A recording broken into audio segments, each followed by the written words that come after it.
the Soul's Conquest. Hello, everyone, and welcome back to the Soul's Conquest. We have Andrew Dobbie. We had a conversation. He's the CEO of Made Brave, but I'll let him tell you more about his journey and all of that stuff. But I wanted to welcome you so much for being here and sharing your journey with us.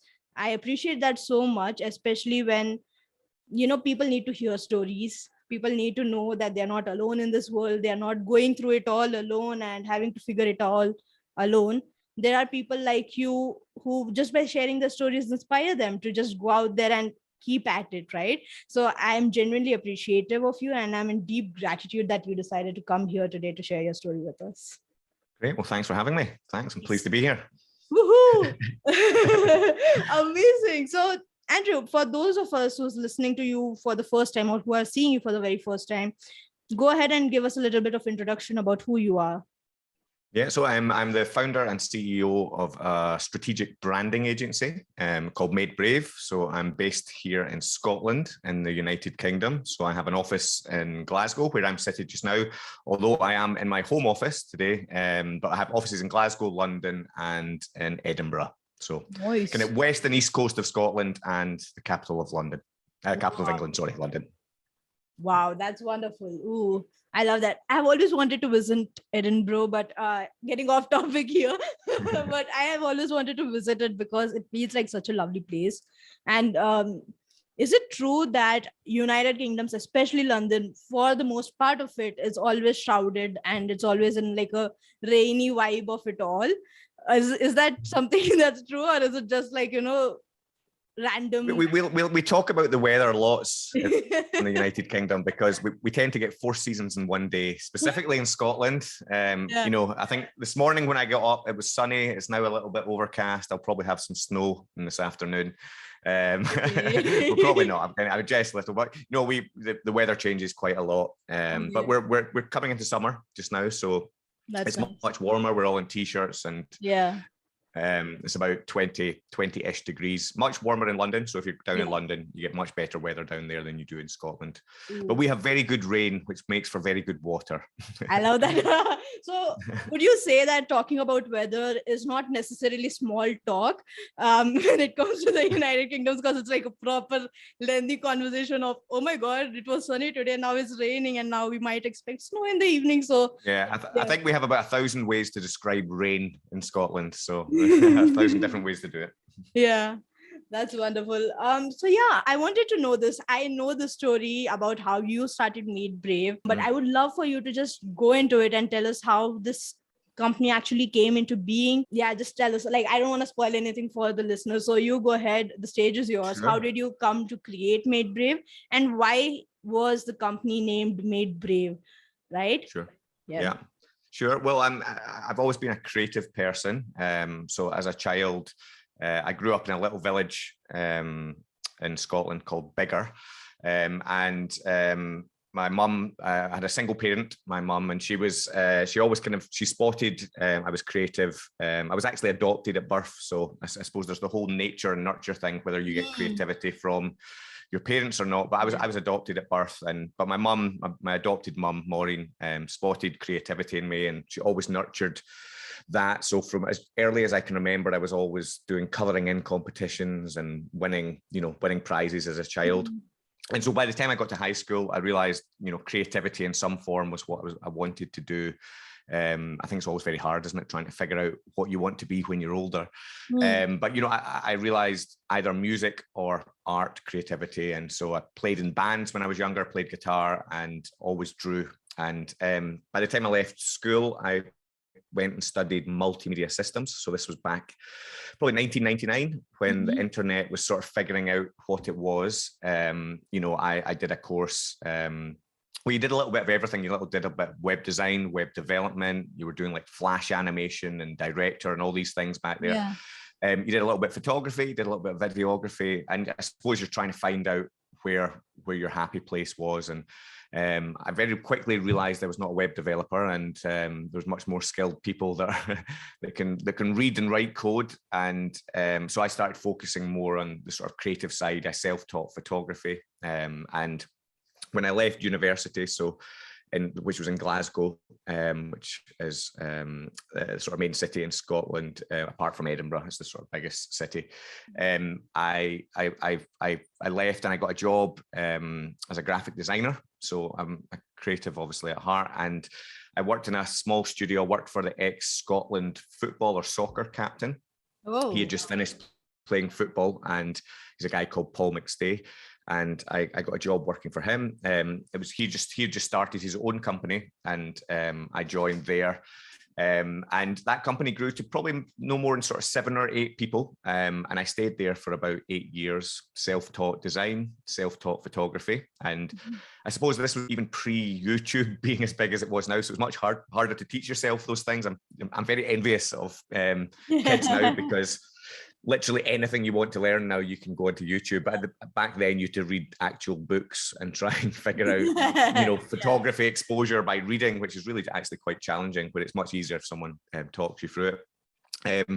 So I stayed there for 8 years. And then when my son was born, so he's called Finn, when he was about 2 weeks old, I sort of had this realization that my wife was going to stop working because she had to look after Finn, and I wasn't really on enough money to sustain, her not working and me having to look after our family.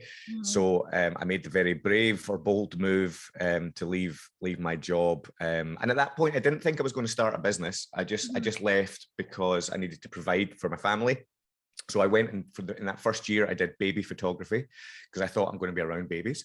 I did wedding photography, and I carried on doing sort of freelance design and, the sort of graphic design stuff. And I suppose I was waiting to see which one rose to the top and which one was successful. And very quickly, I realized I was quite good at the business side and quite enjoyed the business side. And but don't get me wrong, that first year was very stressful because you're kind of in fight or flight mode, because you've got to provide. You're going home at night, and I had a baby to look after, and and a wife, my wife Pam, to support and work with and help. But yeah, the business side started to work, and I think within a few months, it was getting so busy that I had to stop the wedding photography. I had to stop the baby photography. And I thought I'll go all in on one, which is a good advice for anyone, rather than trying to do many things well, is put your focus into one if you know something's there. So I was working, and my friend gave me a space in his office because I had no money. Like, I literally had my last wage in my last bank, which was about £1,000 or just over £1,000. So my son was quite young and not much money. So my friend gave me a space in his office, and I took that for 3 months for free. He paid me that. He gave me that, sorry. Wow. And then I found a space in a much better place. He moved with me, and by the end of the year, I had 6 full-time people in the room. And basically all I'd done, the first person, there was a better designer than me that was sitting across from me, and he wasn't enjoying the business side of it. He'd been doing it for maybe 10 years and was kind of fed up when people don't pay you, or some people are really creative and they don't enjoy the business side, or vice versa. And I suppose I'm a little bit of a hybrid. And so he wasn't quite enjoying what he was doing. And I said, why don't you work for me? And he said, well, I've got a family to provide for. I need at least maybe £30,000. And I thought, oh God, I don't have £30,000. But I had the realization you don't need £30,000. You only need the equivalent of 1 month, which was about £2,500. And the game in your head is to get past that first month, get past the next month, and so on and so forth. And so I followed that pattern. And by the end of the year, I had 6 full-time people in the team. And then by the end of year 2, we had 16 full-time people in the team. And then we've now grown over the last 10 years to over 60 people. So yeah, we're now a kind of strategic brand agency. We've grown and matured to work for some of the biggest brands in the world. And yeah, we help them sort of strategically align their brand objectives with their business objectives. And then that spits out all sorts of creative projects, and we fly all over the world producing films and content and doing all sorts of creative stuff. Wow. That's the kind of short version. There was a lot of stress in amongst that, and a lot of good times, a lot of bad times, and I'm sure we'll dig through some of them. We'll get into all of that, but that was a wonderful story.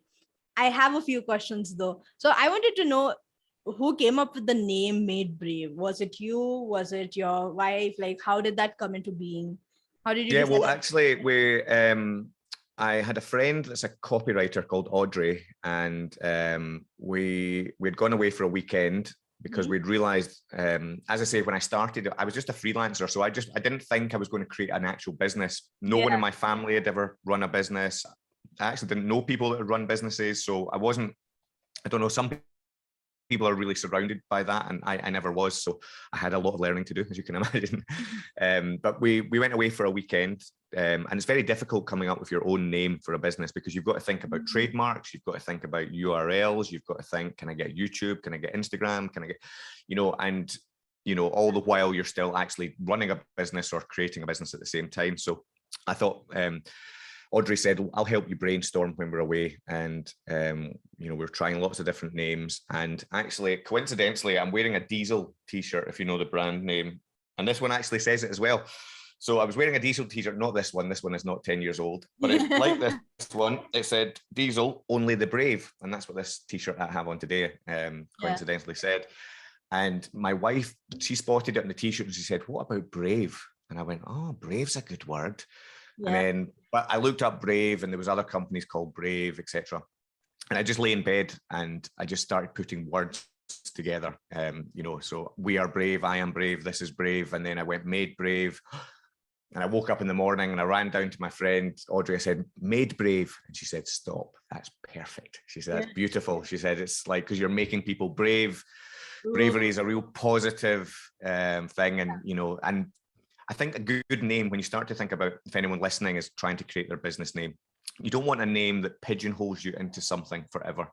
I could have gone out as something that described graphic design, for example, but by using the word brave, it allows you to flex as your business grows. So if you imagine when my business was growing, I started off doing graphic design, but then we ended up doing web design and campaigns and film production and strategy. And all the while, that service offering is changing and your proposition can change, but bravery doesn't need to change because bravery lives through everything. And if you have a good theme within your name, you can then use that, you can use that to tell stories about bravery. You can talk to your clients about, how brave can we make you? And so always try and pick something that doesn't, that's not attached to the actual service offering you do, because I can now launch any business under the brand name Made Brave, and it doesn't have a name involved in it as well. So and then quite luckily at the time as well, and I don't think anyone had ever put these two words together, because when you Googled it at the time, there was no searches came up, no trademarks, nothing. Now, if you search Made Brave, people have put those words together a lot more. So it's quite an interesting journey and quite a interesting thing to do when you have to create your own. I love that. And I wanted to ask you this. So you said that you were nurtured into creativity by your mom. And I wanted to ask, like, what was the very first thing, if you can remember, that sparked your interest in creating something? Because throughout your journey, you said that, it was either music or it was either like design or art or something like that, right? So what was the first thing that sparked that moment of, ooh, I want to, I want to be an artist. I want to create something for the rest of my life, or even for the time being, right? Like, what was the very first thing, if you can remember? I don't know. I think I was always just attracted to creativity in whatever form that takes. I've got one of these brains that constantly needs feeding in terms of learning and figuring things out and figuring out why things do things. And I don't know, the older I've got, I've realized that we all have a kind of superpower. We all have a kryptonite, is the way I describe it. And we're often taught to not talk about our weaknesses, but I actually think it's a strength to talk about your weaknesses. And I think when you sometimes talk to younger people and they're trying to figure out what they're doing, I was talking to my niece last night and she's all worried about what she's going to do after school.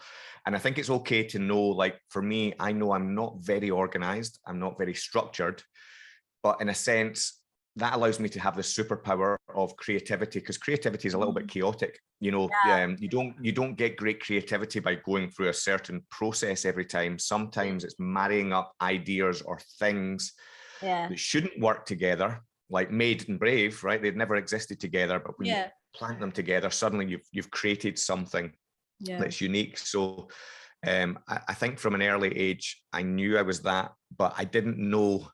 I knew I struggled in certain classes, like, I was okay at maths, but okay, or English or any of these things. But I think if you were told at an earlier age, it's okay to not be okay at things, and to really go throw yourself into the things you are good at, then that's good. So I always tried to encourage people, even when they're interviewing for our company, I say, what are you not good at? And it's not, I don't mean as a trick question, like, like to make people fall. I actually think it's quite a good thing to know as a person where your strengths and weaknesses lie, because that's why we need teams, because you need someone that's structured and organized, you need someone that's creative, you need someone that's empathetic, you need a mixture of people together. So I love that a lot. And I just wanted to say something resonated very deeply with me about what you were saying, right? Like, you were talking about how your niece is still figuring out, like, she's worried, what is she gonna do after school? And I'm just gonna say this, right? Like, you're gonna shift throughout your life. I wanted to become a doctor. I couldn't get a seat here in India because it's extremely competitive. Like, it's way too competitive to even think about. But yeah, I mean, I couldn't get a seat. So I was like, okay, what next? I was like, let me get into hotel management. Like, I did have an option to get into psychology, but my dad was like, no, you will end up going crazy if you go into psychology. So I was like, okay, you know what? Let's do hotel management. That happened.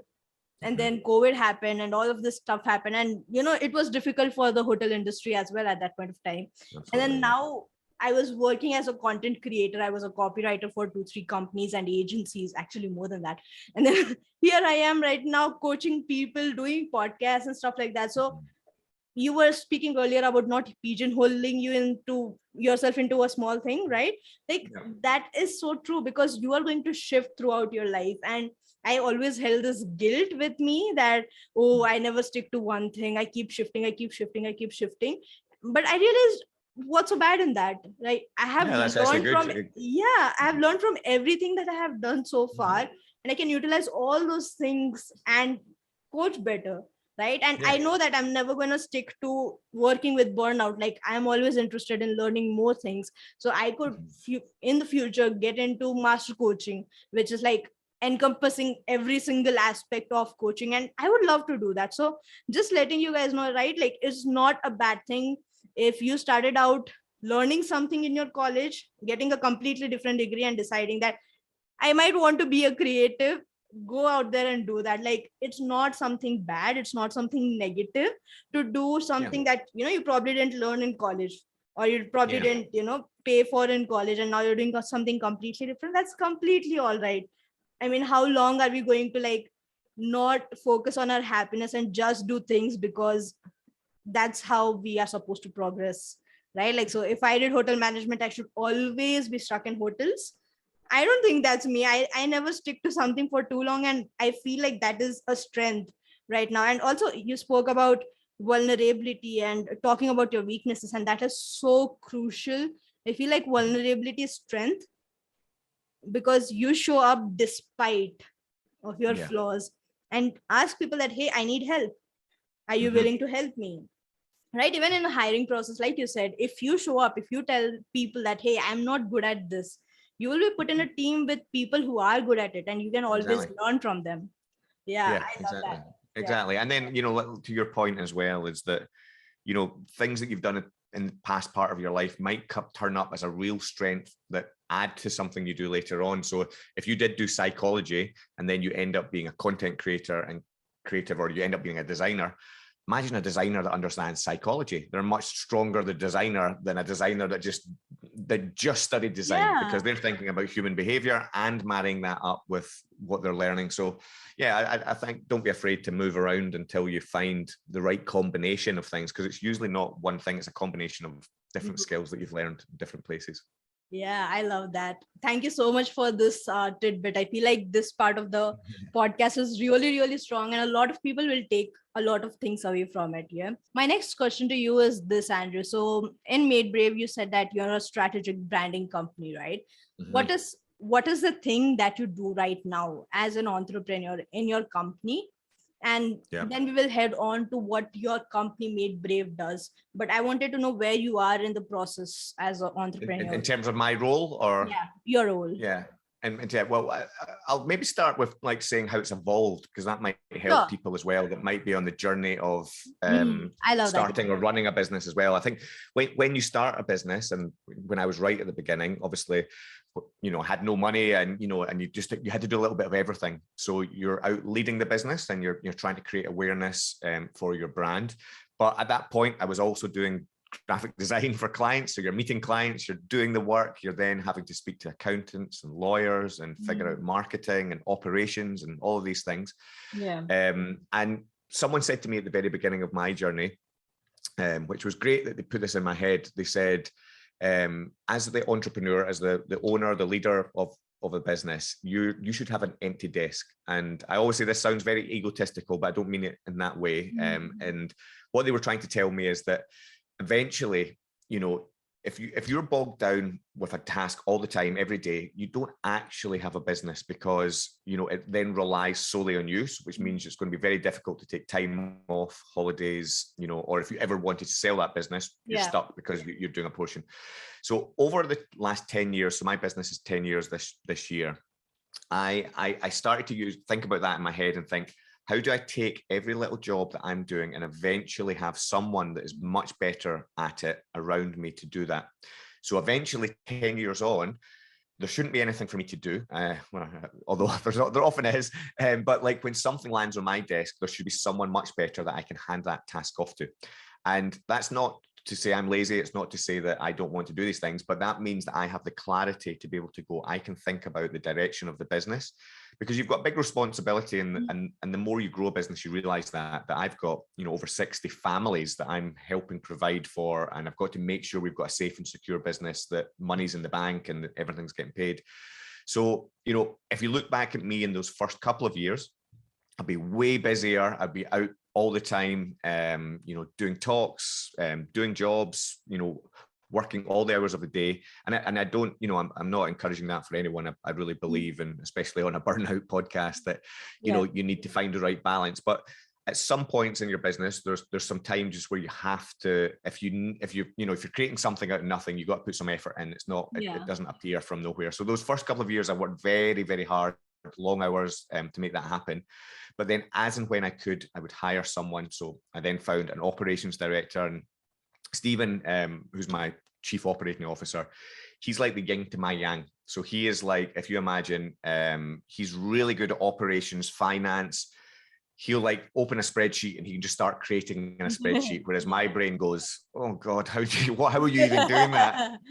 But then I can create like the creative part. I can create the marketing, the vision, the brand. And Stephen possibly can't do that quite the same as I can. So I think very early on, again, to their strengths and weaknesses, I started to think, well, okay, I now understand I'm not good at those parts. I need those parts. So I started to hire those kind of roles, the operational, the finance roles, the office management. And I would do that.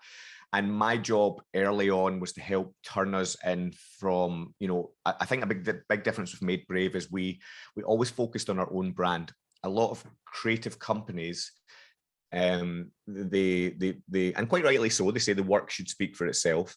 But I've always said, with Made Brave, the work is going to speak for itself. We're going to make that great, but we're going to grow an awesome brand on top of that, to make people attracted to us for a different reason. Because in the UK alone, there's 22,000 creative agencies, right? And they're all doing great work, and we all should be doing great work. So when you create a business, the brand layer on top, we need to create something that helps us differentiate in that market. And so we invested a lot of time in that. And I'm kind of circling around your answer, your question, but I'm getting there. You're doing great, So as we've grown and matured, I've grown out all those different roles. So I've started doing less and less of the operational stuff, the finance stuff, and people report that to me, but I don't have to do it. And most of my early days was growing the brand, growing the awareness for the company. And so as we got bigger and bigger and bigger, I've put more and more people in place. And so I now have a brand manager and a brand management team. So they'll do more of that heavy lifting of the brand marketing for our own company. I've got a finance team, I've got an operations team, I've got production teams, and then you've creative teams, etc. And then this year is the first step, the first time ever in the 10 years that I've put a managing director in place. And people might think on their head, well, but you run the company, surely you're the managing director. But as the company's getting bigger, I've realized, well, I've never run a business as big as this. I could do with some expertise of someone that's come in who has been involved in a bigger business. So Paul Kirkley has come in as our managing director, and he's much calmer than me. And he's run big teams. And so I've gone to a place where I've put Paul in place as managing director. So now my job as CEO is to lead the direction of the business. So to make sure I've got free space to do this kind of stuff, to create awareness. This is creating awareness for Made Brave. To go out to public talking, to meet people, to think about the next technologies or the future trends.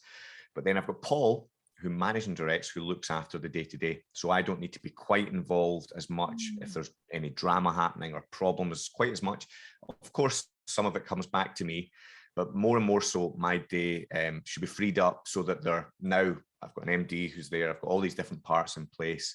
And so it's, and I think it's important to talk through that journey, because you sometimes see that title CEO and it doesn't, it's not something you're often taught about, is it? So you're kind of like, what does that, what does a CEO do? I have to kind of make sure the values of the business are upheld, that our purpose, that I suppose ultimately that we're doing what we should be doing for our customers. But there's kind of layers of responsibility there.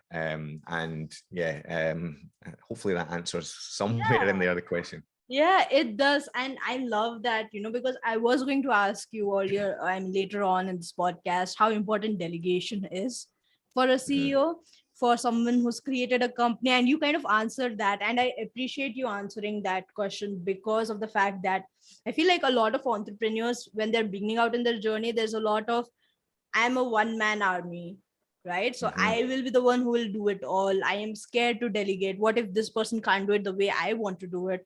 And eventually you realize that that's way too much pressure to hold on to yourself. And there's also this notion that if you do end up bringing someone along, like you said, you might not be good at something, but they might be amazing at that thing. And they could do so much more than what you thought you could do, with all the time restraints, all the, oh my God, I have to think what to do about marketing and where to take my company. And I feel like that is so important, to just know that delegation is not evil.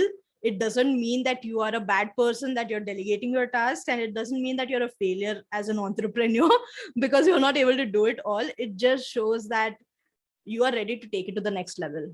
And it's one of the most important things. I think that I often see I get a lot of creative entrepreneurs asking me, how did I do this? And can I help them? And when I look often inside those businesses, ones that struggle, it's the ones that they want to hold on to everything. I think, I get it, because I'm a creative person, and you want to do your best effort on everything. But again, with me very early on, I stopped doing any of the creative jobs. And I don't mean overall in terms of the business, but I just mean in terms of working with the client work. And I think a lot of creatives, they want to do the client work and they want to run the company. And I don't know. I don't feel personally I've got enough headspace to be able to do that, because you've got to do the client work. We've got to put so much effort in. And if you're trying to do that while running a balance sheet and profit and loss and all these things, very, very difficult. So I think pass responsibility to people. They will mess up. We all mess up. I mess up. We kind of say to our team, ask for forgiveness, not permission. Yeah. So we would much rather people say, look, I got something wrong. And it's like, oh, it's okay. I get stuff wrong all the time. So how do we fix it? How do we avoid it happening again in the future? Rather than coming to ask for, can I do this? Can I do that? No one has enough space in their day or time to do that. So I'm a big believer of giving people autonomy. You get much more out of them. They feel more fulfilled. I have a creative director, or I now have 4 creative directors, and they get ownership of clients and teams, and I take nothing to do with how they run those. That's up to them to do it to their best ability. That's much more fulfilling, I believe, anyway, for them. Doing that allows you to grow a bigger company, because you then have people making decisions, and you just need to set direction. I think that's what's important, and that's often the job of CEO or MD, is that you have to set a direction of travel and be very clear about what the company is trying to achieve. At Made Brave, we use the OKR system, which is objectives and key results, which is, I think, came from Google originally, where you set, so we've got kind of 3 big goals as a business. One of them to be globally renowned for creativity. So that puts everyone in the mindset of, we're not just looking for clients and work in Scotland. We're thinking about, people in Delhi, people who are, wherever, all over the world. And we're thinking of the best talent, the best clients, wherever. We say we want to be the best place in the world to work for. So again, that allows people to go, well, if this was the best place, what decision would I make if I'm making a decision now? And then we want to be financially secure and a growing business. So, so money is no longer a bad thing to talk about, and people know that we have ambition. And then from those 3 goals, we break those down into team level goals and then into individual level goals. So everyone's feeding up towards these 3 things, which means they have the autonomy. So if they get something wrong, you say, well, what were you trying to do? And they say, well, I was trying to meet that goal. All right, okay. Well, I see why you were doing that. Maybe this is where you went wrong, and you can change track along the way. But very, very, very important to delegate or to learn to do so. Yeah, I love that. As a burnout coach, like, that is something that the way that you're running your business is so amazing, because it genuinely allows people that freedom to go and do the things, right? Like, I love that line, ask for forgiveness, not for permission. That is so amazing, because I have worked in agencies where forgiveness was the last thing you would ever get when you make a mistake. And it was messed up. Like, it was so toxic, the companies that I have worked for.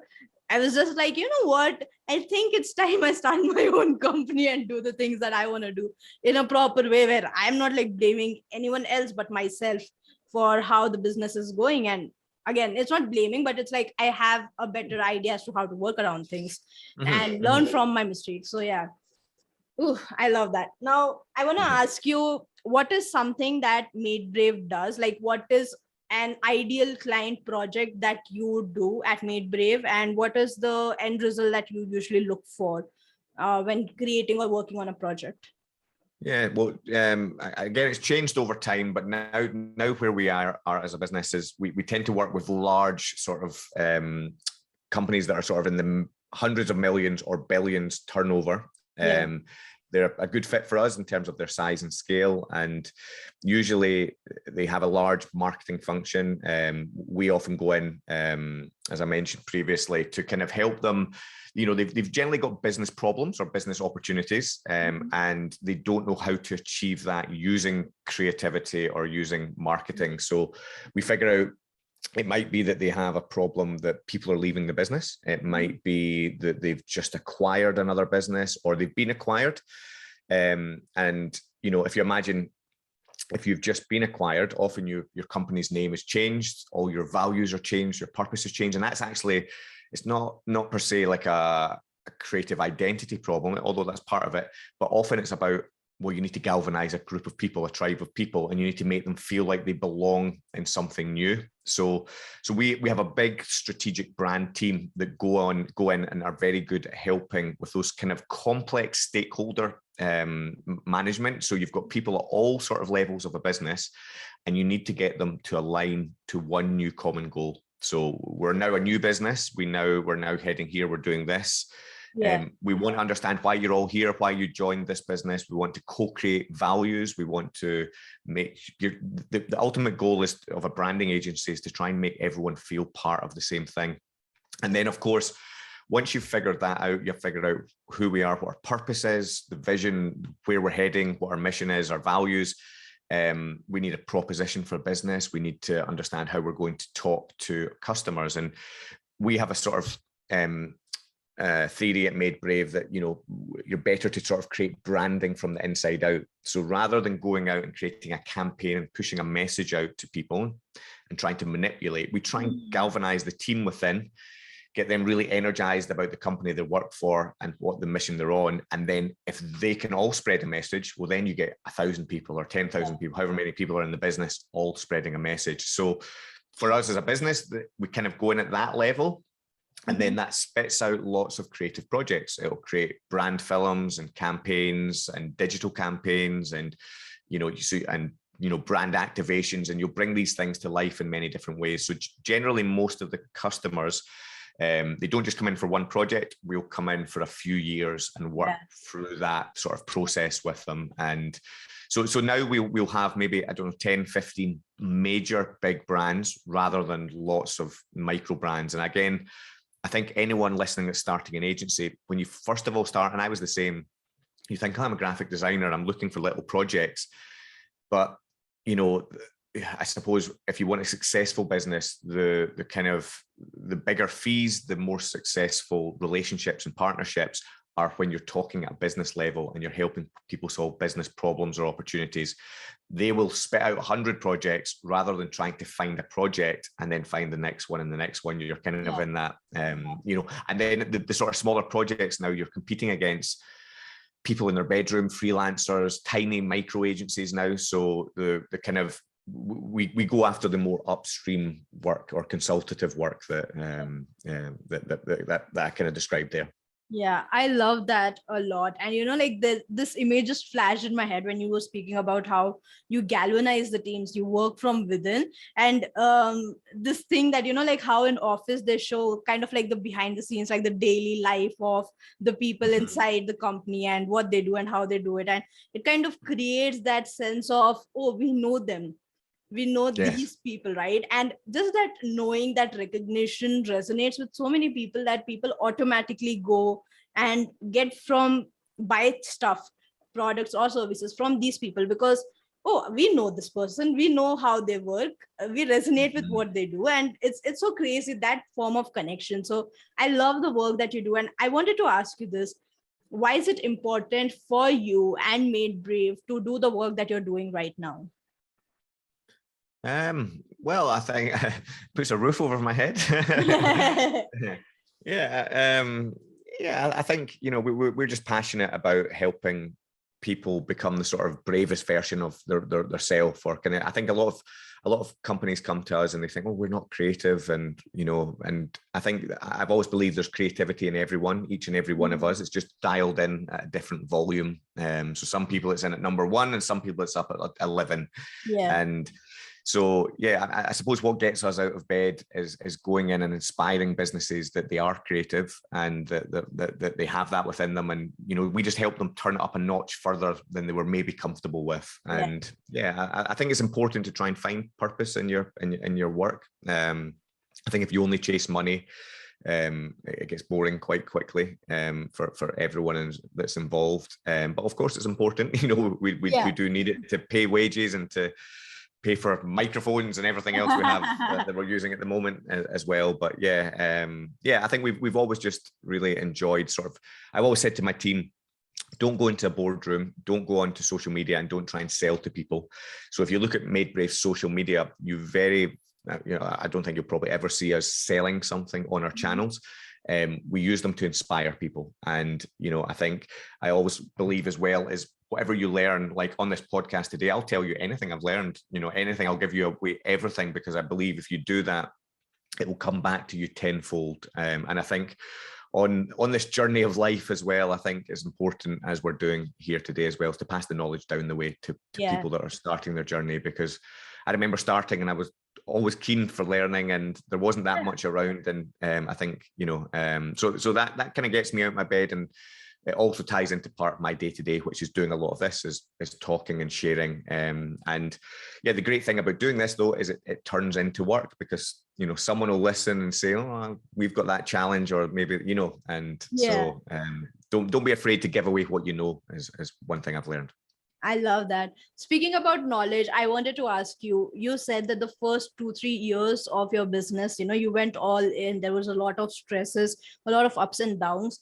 Can you share a few obstacles that you faced in your journey and what did you do to overcome them? Yeah, I think it's important to talk about these things, because I think you can look at an Instagram feed, especially Made Brave. It looks really bright and vibrant and full of energy the whole time. And you think, oh, they've got it easy and I've got it difficult. And, you know, I'm always a big one to tell everyone it's not been easy. You know, I think running a business, being an entrepreneur, you have to have resilience. But resilience doesn't mean just keep going and not looking after yourself. And I think you'll be a huge advocate of this. I think you have to try and find time for yourself, for your own mental well-being as well. You know, in those early days, I probably did too long hours, you know, but you know, it's hard because at the beginning you kind of had to, because you know you didn't have the resources or the finances, etc. But I did a few things that might be helpful to anyone listening that's starting. Is that you know, I never worked weekends, and I always just put a hard stop on a Friday, close, and started again on a Monday. And that's because I had a young family and I didn't want to look back and go, I missed that whole period.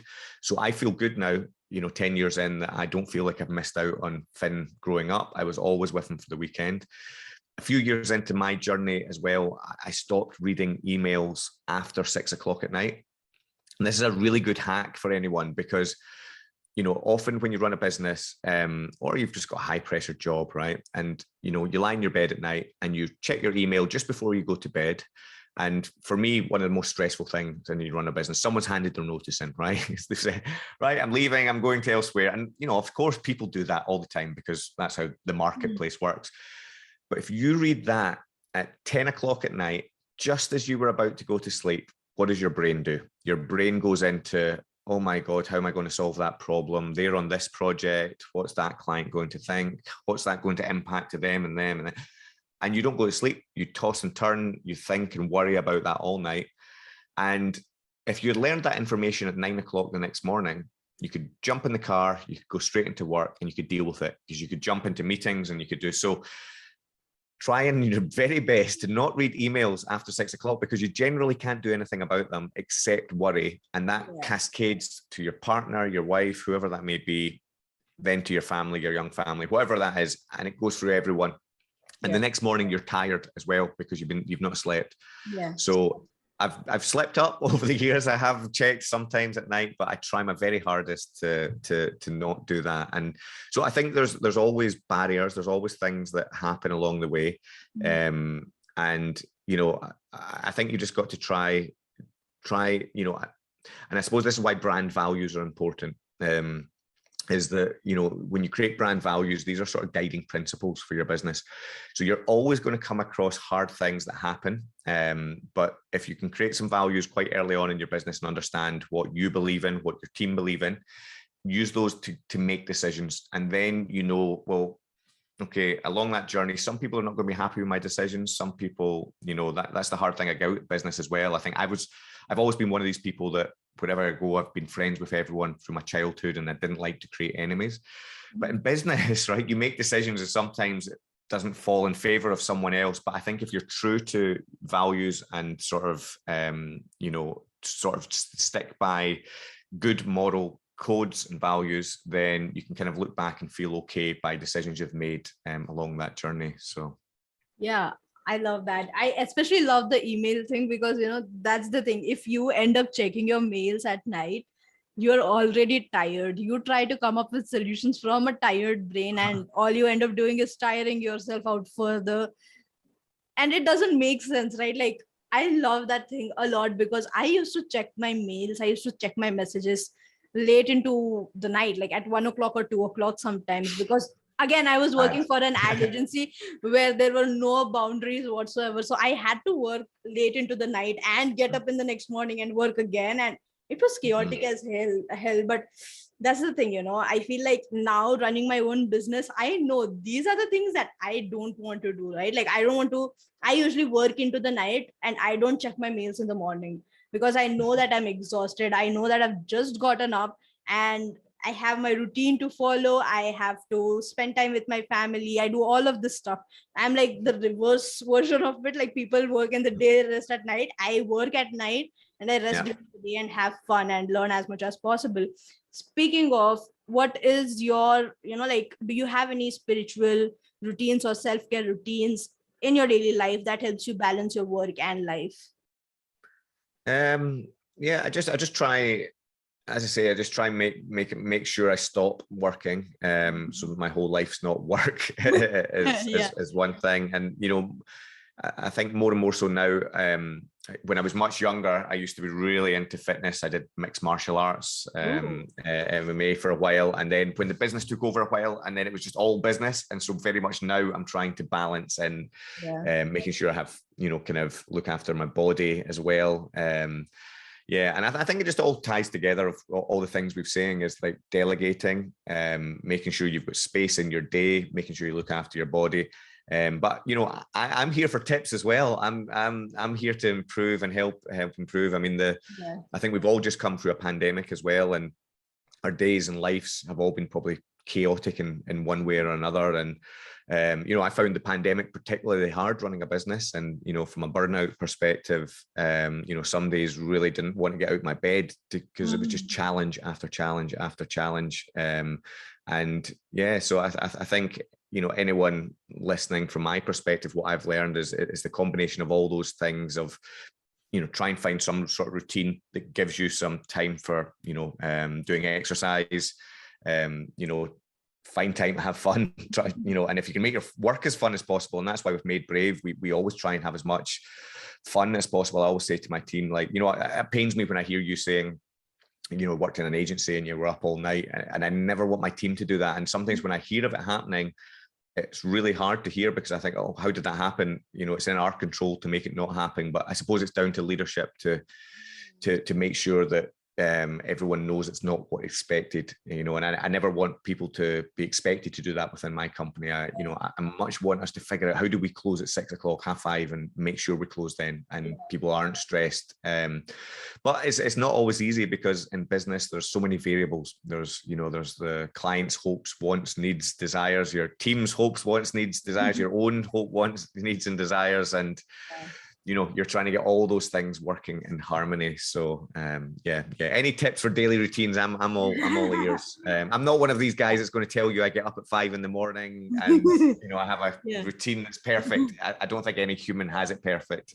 So yeah, but I love this about you. You're ready to learn, right? Like, a lot of people are not. A lot of people are very rigid in the way that they run their business, and it sucks, because I was recently a part of a platform where someone was like, when we hire, we see if they are always available on WhatsApp, right? Like, if they are currently online on WhatsApp, because that shows that every time we text, the person responds. And I was like, that is way too messed up of a criteria to have, because you are, employees are not supposed to be at your beck and call, right? Like, and this idea has grown during the work from home period, where there are no boundaries. You're working from the leisureness of your home, your luxury of your home, so you are supposed to be available throughout the day. And I'm like, that is not how it works, right? No, like I think it's very archaic to think that people can work for 8 hours straight. Like, I can't work for 8 hours straight. Like, you need to drift off onto Facebook, or you need to drift off onto here to give your brain space to sort of reevaluate and think and do things. You need to go out for a walk. You need, and part of work as well is socializing and meeting humans and building relationships and building trust. And yeah, I don't get it when you see these companies that I want 8 hours and I want to sweat that out of someone. I think a very archaic way of thinking. And, we've gone fully into flexibility at Made Brave since obviously we were forced into it in the pandemic, but I think we'd always started to head that direction in terms of our studios, our office being a destination for our brand, not a mandatory place. So our teams are now working everywhere and anywhere, but we've just opened a new office, a bigger office in London, because we believe you still need you still need human connection. You still need those elements. But yeah, I mean, I think it's not easy to figure out the remote working as well, because if you imagine as human beings, this is the first point in our lives and all existence of humanity that you've had to talk to people through screens, right? Humans were used to being together to figure things out as a team, a tribe, like what we're going to do, how we're going to do it, right? Go off and do it. But now we don't get together for those moments, and we're encouraging people to do it on a flat 2-dimensional screen. So it's bound to be difficult. So this is why I think you need those physical spaces, because you need to keep bringing people back together. Yeah. So what we're doing just now is we're bringing people back on a quarterly basis to have those moments of what we're doing, you know, where are we going, what's stopping us from getting there, how do we get there type idea. And then we've said to people, we're not going to mandate you coming into an office, but we're going to keep the offices open. But we would encourage, if you're coming in a Tuesday and a Wednesday, because if it's Tuesday and Wednesday, well, then there's going to be more people there. You're going to get to socialize, you're going to get to see, but you don't have to. Now, whether that is right, I do not know. So no, I'll come on again in a year and I'll tell you if I've figured it out. But, I will check in on you in a year to see how that's going. But I feel like that is definitely a great way to just bring back people, right? Because I completely agree with that. And I feel like this is why I am also a big believer of company retreats, right? Like just going off with your team and having a vacation together.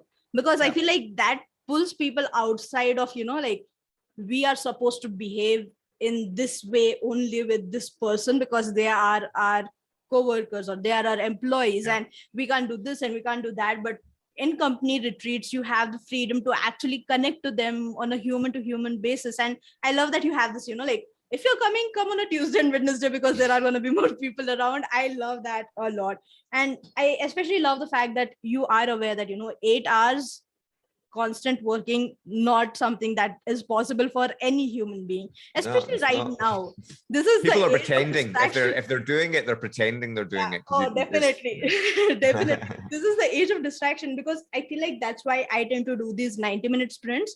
And I suggest this to all people, you know, like every client I've worked with, I'm like, do 90-minute sprints, go out for a walk, read something, watch your favorite anime, do something crazy that allows your brain to be like, okay, enough of work, let's reset, let's reboot, because that helps your brain to relax. And this is something, right? Like if you keep working constantly, your brain is just getting exhausted. And what would probably take you 2 or 3 minutes or max to max 15 minutes to finish, you are taking an hour or two to complete, because you're working from an exhausted brain. You know, you're trying to be like, come on, check out solutions. And your brain's like, no, I just want to sleep, man. Like, what the hell? Exactly.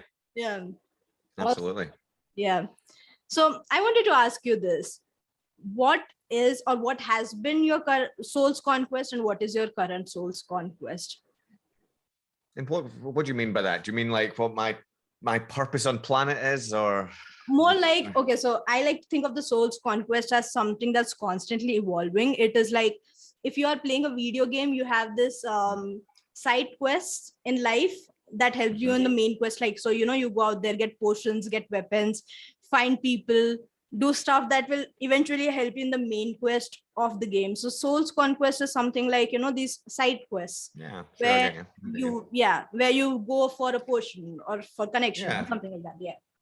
Well, I suppose it's similar to what we've kind of co-created as the sort of purpose of Made Brave, inspiring creativity in people. I do get my sort of energy off. I love it when, you know, I got a message yesterday, I think, and it was someone saying that they saw me do a talk at their university 7 years ago, and it sent them on a path via creativity to do X, Y, and Z. And now they have a job doing this, and they sent me an email to say, thank you so much, you know. And that for me, that feels almost like my soul's quest, as you put it, that I get good energy from knowing that you can make someone realize that they can do something better, braver, bolder than they thought they could do. Because I think a lot of people just don't think they can achieve what they can achieve. And I like to think I can look at people and go, but I can see it in you. You've got it right there. And you're just, you know, you just need to turn the volume up by 1, or, you know, you just need to put your head up a tiny little bit, and you can be way more successful. And that's, I know that's a different term to everyone, but yeah, I think I do enjoy inspiring change in people. You know, again, I was with my one of my friends the other day who, you know, he was teaching drums for years and kind of feeling like he wasn't getting anywhere teaching drums. And I said, what about recording stock music? Because, you know, when agencies like mine, when we need music, there's what's stock music? Now he's a really successful stock musician, right? Makes great money, really good career doing that. And it just took that one moment of being able to say, what about this? You know, there's something you've not thought about. And so, yeah, I think I enjoy that. Whether that's my quest, I don't know, but that's where I feel like I get fulfillment from that. I love that. I feel like that's something that's very common in you and me, is seeing people at their higher potential, right? Like we see them at their highest potential, at what they can be, and then we guide them towards that. And that is so amazing. I get excited by that, and I'm not going to go into it because then I won't stop talking. But we are here about you. And I wanted to ask you, what is something that has recently happened in your life that has created a lot of impact for you? Oh, God. Yeah, I mean, I think the pandemic's been the biggest change for you know, and I think probably most people would answer with that, but I think it has. I think it's times like that. I think pre-pandemic, you know, and going into that and seeing the change that has on you starts to make you think, you know, what do you want to do for the rest of your life? How do you run your company? How do you act and behave yourself? And so I think, yeah, without going deeply into all of that, I think it's been a big changer in me, but all of us, I'm sure, as well, in terms of just looking inwardly at yourself and starting to think, you know, you've got a limited time on this planet. What do you want to spend that time doing, and how do you want to create the sort of the best or most positive impact that you can while you're here? Oh, I love that. I love that a lot. I want to ask you this one last question, which is, what would you like to leave our listeners with? I think, you know, hopefully I've inspired some creativity with people, and hopefully I've inspired that you can do more than you think you can. You're capable of a lot if you don't think you are. You definitely are. And yeah, I think if you're starting out on an entrepreneurial journey and you're a creative person, or I think it can be where I fell down a little bit is that when you're creative, you want to do a little bit of everything. So you're kind of, someone called me a magpie once, is that you see shiny things and you chase after shiny things. And I think what I've learned over 10 years of having known nothing about business to running a business for 10 years is that you need to try your very best to focus on one thing. So if you're running a business, try and focus on making that one business. Don't go and chase that you want to have 5 businesses running, because that's very different, or very difficult to try and create 5 tribes, 5 missions, 5 purpose, 5 successful things. Try and really focus on one thing and put all of your effort and energy into it. And like I said earlier, give everything away that you learn. So everything that you understand and everything you learn, pass it down, because it will come back in buckets loads towards you. I love that. Thank you so much, Andrew, for joining this, for sharing all these amazing tidbits. I feel like I definitely learned a lot from you. And I'm sure that there are a lot of other people who must have learned, or if not learned, at least been reminded that there is this way of doing something when it comes to their business and when it comes to living their life. So thank you so much for all that you shared today. Deeply appreciate you. Thank you for having me. Yeah, no, I appreciate it. Thanks a lot. Wonderful.